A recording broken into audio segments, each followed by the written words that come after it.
Geoscope for the upcoming solar eclipse in Cancer, which happens on the 21st of June 2020. So we'll be looking at the particular placements of the Sun and Moon, as well as anything else that the geomantic figures want to kind of zoom in or draw our attention to within your astrological chart. So without any further ado, let's get started.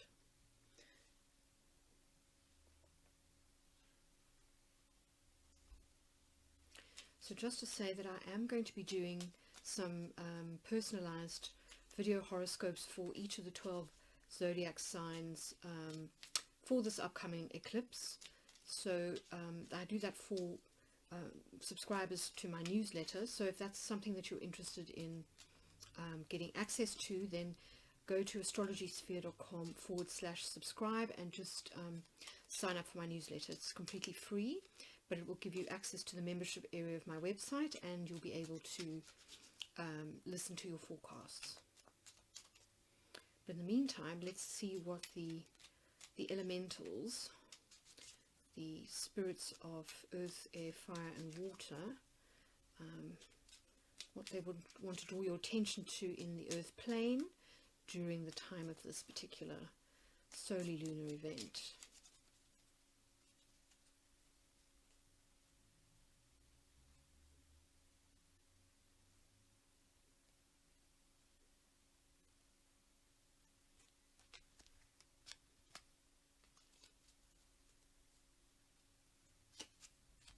So the first card out for you is Laitisha. Now, this is the position of your house. So this is you, essentially, at the time of the eclipse. And this card tells us that you are very focused on the idea of happiness. So we've got Jupiter in the sign of Pisces. I don't know if you can see that, if I hold it up to the camera. But it's Jupiter in Pisces. So this is the second rulership of Jupiter, according to the traditional astrology system that kind of predates the discovery of the modern planets. So it's before the discovery of Neptune, basically. So Jupiter in that, and most of all the planets except for the Sun and the Moon had two signs that it ruled. So this is Jupiter's second house, or second sign rather. And here Jupiter represents expansion in the emotional sense. So this is about happiness, it's about joy, it's about seeking those things at this particular eclipse. And of course, the eclipse is happening in your fourth house. So this is where the Sun and the Moon will be at the time of the eclipse. And so I'm wondering whether you are seeking happiness kind of generally, or whether it's specifically within your domestic domain. So let's find out a little bit more. Oh, how fascinating. I just love the way that this kind of works, and how it dovetails with the astrology. So here we have conjunctio, which is the Latin for conjunction or union. So this is kind of the union of opposites. This is the alchemical marriage of the Sun and the Moon. And isn't it fascinating that we have a solar eclipse at which the Sun and the Moon are essentially married? They are in the same sign, in the same degree, on the same side of the Earth, and they're kind of coming together at new moon to sort of birth a new 6-month cycle. So here we have conjunctio in your fourth house. So that really suggests that you are thinking about starting fresh when it comes to home, family, to belonging, where you live, in terms of whether it's the actual house that you live in, whether it's the country that you live in, whether it's the neighborhood that you live in, etc.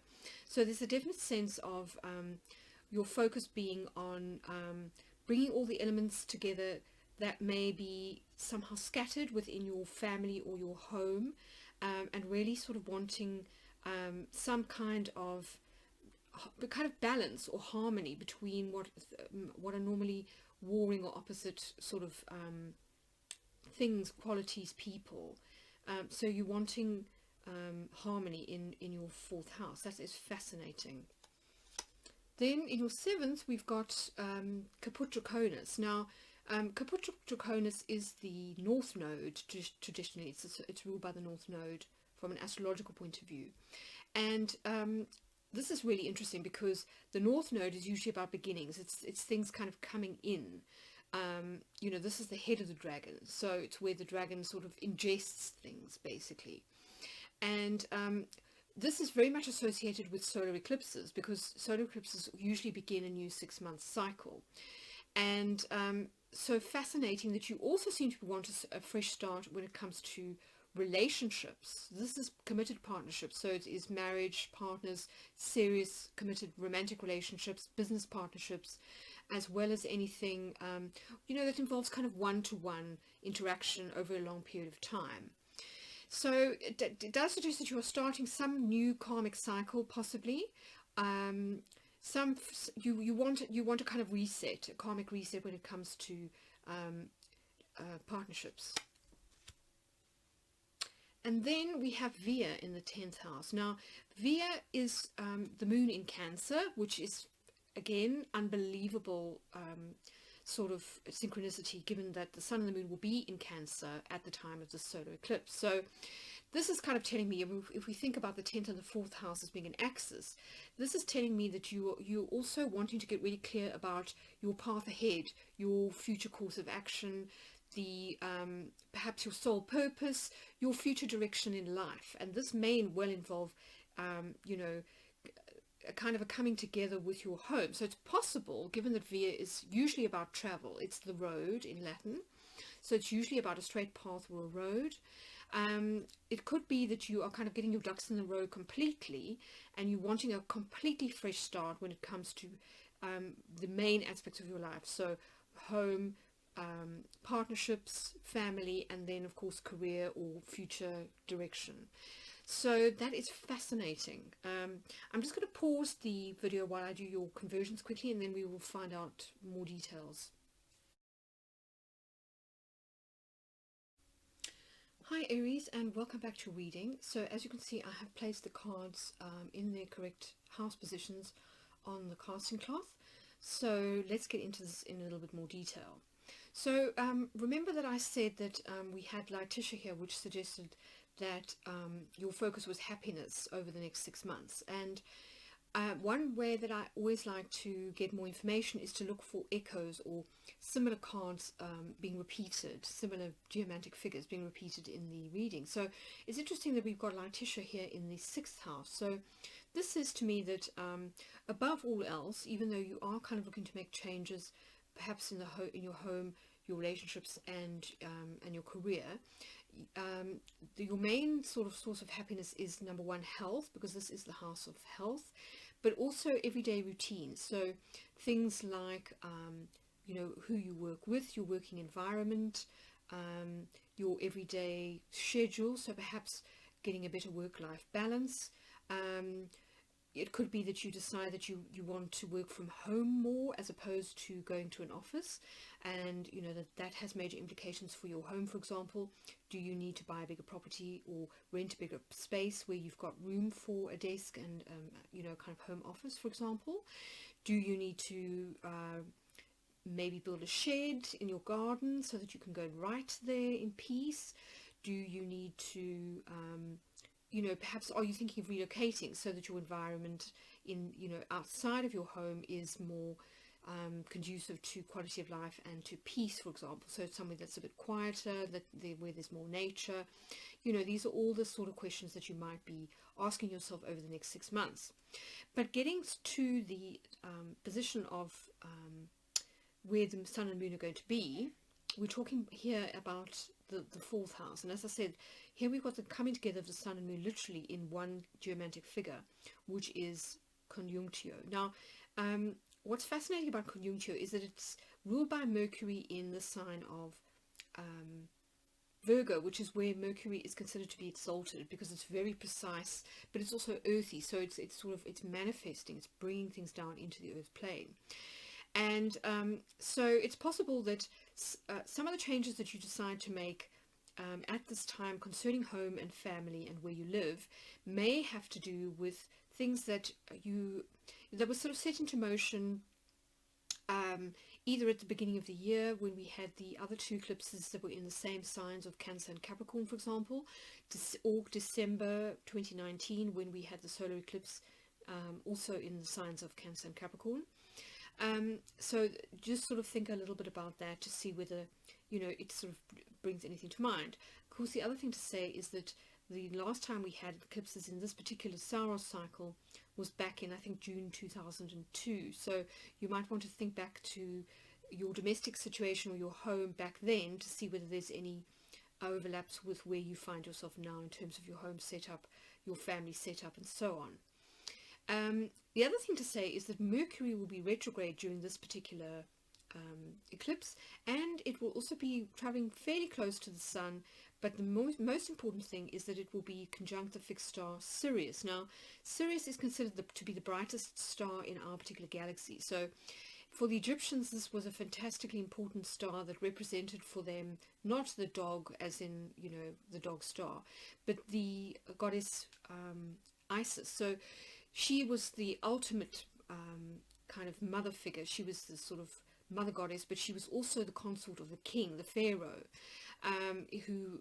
kind of became this Osiris figure, who was essentially a fertility god. So he would kind of die and be reborn with the help of Isis after being killed by his jealous brother Set. So there's this whole kind of mythology playing into this particular fourth house placement, because the fourth house is traditionally associated with Cancer, and in addition, the Sirius is obviously in the constellation of well, she's that fixed star is kind of against the backdrop of Cancer, or parallel to where the Western zodiac sign of Cancer is kind of found, because of course the Western zodiac is based on the movement of the Sun, and the Sun, that path has kind of moved against the backdrop of the fixed stars because of something called precession of the equinoxes. So that's just sort of something to bear in mind. So often you'll hear people talking about Sirius in relation to the sign of Leo, but in actual fact, because of precession of the equinoxes, Sirius is currently found against the backdrop of the stars of Cancer. So again, it's emphasizing these themes of home, of motherhood, of birthing, and of kind of feminine energy, so divine feminine energy here in your home sector. So that may be important. Maybe it's, you kind of feeling as though your home environment needs a woman's touch, or you need to introduce more feminine colors, for example, say more watery colors that are associated with the sign of Cancer. You could decide to paint everything white, because it's interesting that the sign of Cancer is very strongly associated with the color white, particularly white flowers. So you may decide to do something with your garden. So those are some of the things to think about. And what's interesting is that we do have conjuncture repeated in your one of your left witness, and these are the sort of outcome of the reading. So we've got the left and the right witness, and then we have Fortuna Minor, which is the outcome of the reading. And so to have it repeated, I think, means that it's important that there obviously is something in your life. If you think back possibly to the solar eclipse in Capricorn that happened in December 2019, because that's when the Sun and the Moon are kind of on opposite sides of the Earth. So if you think back to that time, you think what was separated or kind of polarized at that time, and what needs to come together now. And of course it might be something quite literal, like family members were separated at the time, but it could also be more figurative in the sense that you didn't feel that you were living in the place where you feel you belong, for example, or it could be that you were far away from home at Christmas for work reasons, and there's the sense of, kind of coming back home in a strong sense, in both a literal and a figurative sense. So that's something to think about. The other thing to say is that we have Caput Draconis repeated quite a few times. We've got it in the 5th house, we've got it in the 7th house, we've got it in the 8th house, and then we've got the opposite signs of Cauda Draconis, which is the tail of the dragon, repeated in the 3rd, the 9th, and I thought I saw it somewhere else. No, just the 3rd and the 9th. So if we want to talk about kind of karmic cycles, because of course eclipses tend to happen at the nodes when the sun and the moon's paths are crossing. That's what causes eclipses. So if we think about the Caput Draconis as being, as I said, the start of a new cycle, incoming situations or people, karmic contracts, then what we're talking about here is fifth house, which is children and new love affairs. So this is sort of passion, sex, as well as creative projects. So it's possible that at this time you're going to be starting something new in terms of a creative project. So that's something to think about, in addition to new cycles, new karmic contracts possibly also starting here. Now this could be a commitment. You could decide to sort of like propose to somebody, commit to something, or move in together. That could also be why we've got change happening here in the fourth house. And it does seem to have to do with shared possessions, because we've got Caput Draconis in the 8th house. Now the 8th house is linked to the 7th house. It's almost like the 2nd house is to the 7th. So where this is your kind of your personal possessions, this is kind of joint possessions. So things that you share with significant others, such as, for example, a business partner or a marriage partner, a spouse. So this is usually things like alimony. It is inheritances. It can be joint. So if you own a property together with your spouse, for example, this would be the house to look for information about that.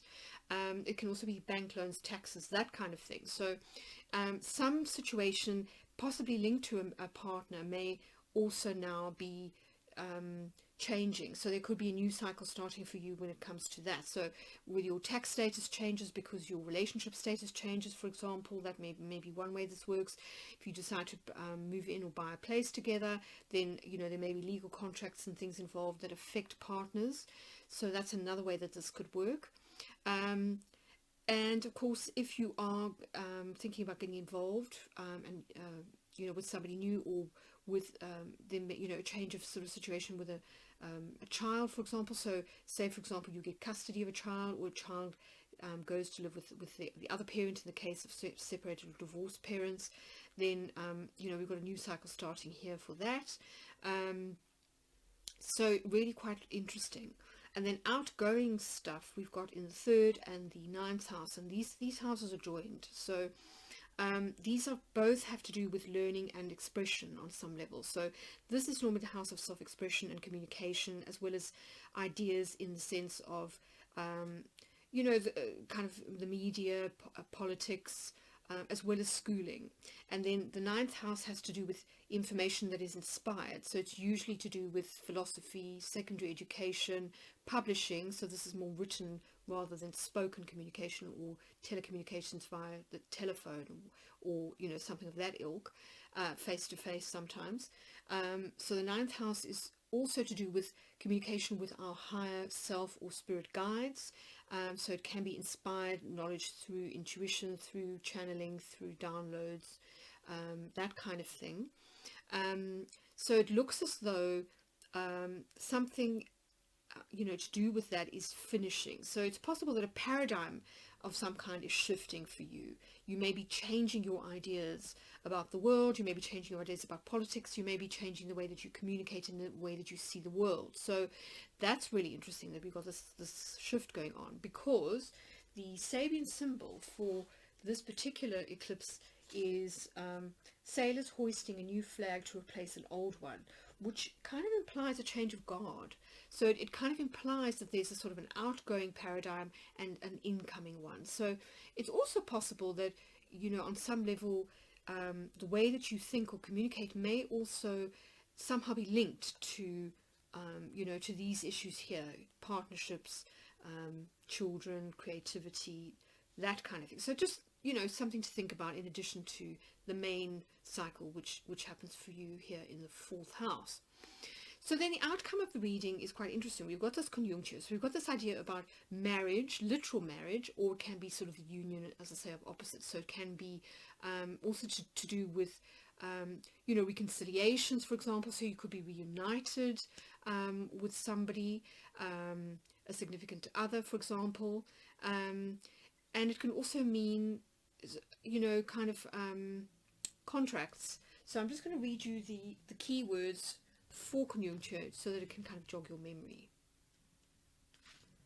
So conjuncture is about balance, conjunction, alliances, collaborations, combined efforts, interaction, marriages, and recovery of things lost. So so that's quite interesting, you know, to think about in relation to these, you know, this idea of you know, shared possessions, contracts, partnerships, children, creative projects, self-expression. And then we've got a Missio. Now, Missio is traditionally ruled by Venus in Taurus, and this is about physical possession. So it's reminding us about the transience of things, basically, that we can't take things with us, because a Missio is associated with loss. So I'm just going to read you the meanings for a Missio. So transience, loss, breakups, separations, what is unattainable or just out of reach, to reject, leave, decline, lose or be stranded, self-destructiveness, theft and financial ruin. So I think what it's kind of saying is that you know, when it comes to this new cycle, you're going to have to leave something behind, and it may well be those things that are indicated by the tail of a dragon, so Counter Draconis, which we've got, as I say, in the third house, and we've got in the ninth house. So it seems as though in order for, you know, you to perhaps get yourself together, or for people to get together, or, you know, for disparate elements of something to join, that something has to be let go of. And you know, it might be that, for example, you decide to walk away from a marriage or a partnership, and this is going to mean, you know, a move, for example. So there's a loss of a home, there may be a loss of you know, finances, if there, you know, if there's some kind of divorce contract that involves a payout, for example. But I think it's also just reminding you about what's important, kind of saying, you know, there's some things that we tend to sort of get fixated on, like our career or money, but really in the scheme of things, when you know, you're faced with kind of life and death situations, is that really that important? Or, you know, are other things like love, companionship, family, you know, more important? So I think it's asking you to sort of think about your priorities over the next 6 months, and then decide what you really want to commit to. And I think that would also kind of tie in with Via here in the 10th house, which is very much getting clear about where you're going in the future. So then the outcome of the reading is really positive. We've got Fortuna Minor here. So Fortuna Minor is gain. This is the Sun in Leo, so that time of the year may be important. We're talking about sort of July, August. It could be when you start to see certain seeds that you plant at this particular eclipse starting to kind of take root. Because of course, as I say, eclipses are really about new beginnings. It's a fresh start. It's planting seeds that are then going to flower and fruit over the next 6 months. So that's just something to bear in mind. I'm going to read you quickly from the book about Fortuna Minor. So Fortuna Minor is fortunate circumstances, external help, protection from important people, swift progress, unexpected shifts, and positive changes. So this is considered to be the Sun below the horizon. So it's slightly less fortunate than Fortuna Major, in the sense that it's the Sun kind of at night, if you like. But nonetheless, it's still fire energy. And, or let me just double check. Yes, it is. It's fire. It's fire, I think, with a bit of air thrown in. So this is not necessarily about material gain per se, but it is fortune smiling on you, in the sense of people looking out for you, getting help from, you know, mentors, people that are in positions of power, for example.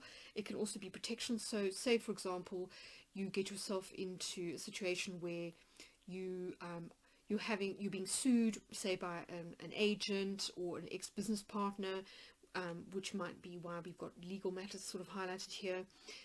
Then somebody, you know, who is an advocate or a lawyer, may come to your aid and sort of help to defend you. That's one way that this energy could work. It could also be favors, so calling in favors from people who are in positions of power, and that might also be why the 10th house is looking so kind of focused and positive. But it's certainly a positive outcome, and it does suggest that over the next 6 months, if you do kind of rearrange your priorities and sort of move forward, leaving behind what is no longer serving you or working, and kind of really embracing perhaps a different way of thinking or speaking, communicating, maybe even moving. You could be relocating. This is within your neighborhood, and this is within either is like from state to state or from country to country. So it's possible that you could be relocating, which might explain the emphasis on the fourth house. But something has to be sort of given up in order for something else to come together. But you will have help. I think that's the other way to see this, is that you will have help from either friends, people in positions of power, or even from the spiritual realm. So that's the other way to kind of look at this. However, I suspect that it will be friends, because we've got Fortuna Major in your 11th house, which is friendships as well as group membership. So if you belong to a particular political party, lobby group, charity, trust, organization, club, whatever, it's likely that you'll get help from that sort of area. So I hope that's been helpful. If you are interested in the astrology of this particular eclipse in relation to you, Aries, then do subscribe to my website or to my newsletter. Just go to astrologysphere.com/subscribe.